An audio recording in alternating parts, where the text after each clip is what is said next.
ကြပြတစ်ပုတ်ဟာဂျီကားတစ်ချိုက်ဖြစ်လာတဲ့အချိန်မှာတော့ဖန်နယ်လိုဘီရဲ့တစ္ဆာတရားတွေဟာလည်းပိတ်ကားထဲမှာပို့ပြီးတော့ပြည်ပြင်လို့လာခဲ့ရပါတယ်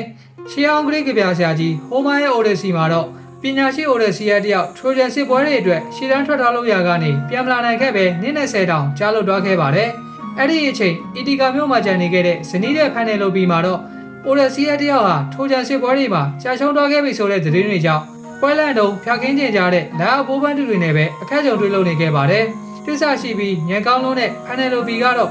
လာအပိုးပန်းတူတွေကိုပြည်ရဲ့နီးတစ်ခုနဲ့ငင်းဆန်မှုတစ်ခုပြုလုပ်ခဲ့ပါတယ်အဲ့ဒါကတော့ Odyssey ရဲ့ဖခင်နရေတာရဲ့ဇာပနာကိုပူဇော်ဖို့ရအတွက်ဇာပနာအဝတ်ရဲလုပ်ပြီးတဲ့ချိန်မှာတာပိုးပန်းတူတွေကတယောက်ကိုရွေးချယ်နိုင်မယ်လို့ပြန်ပြောခဲ့တာပဲဖြစ်ပါတယ်။ဒါပေမဲ့လည်းဖန်နယ်လိုဘီကတော့တုံးလေးချာရီတီအောင်ရကန်ရဲလှုပ်ခြင်းကိုအပီမတက်ခဲ့ပဲနဲ့ပိုလဆာချီတွေကိုတာညဘက်တွေမှာတိတ်တိတ်ဆိတ်ဖက်ထောက်ရင်းနဲ့ Odyssey ရဲ့ပြန်လာကိုတစ္ဆာရှိသွားနဲ့ဆောင်းဆိုင်လုပ်နေခဲ့ပါတယ်။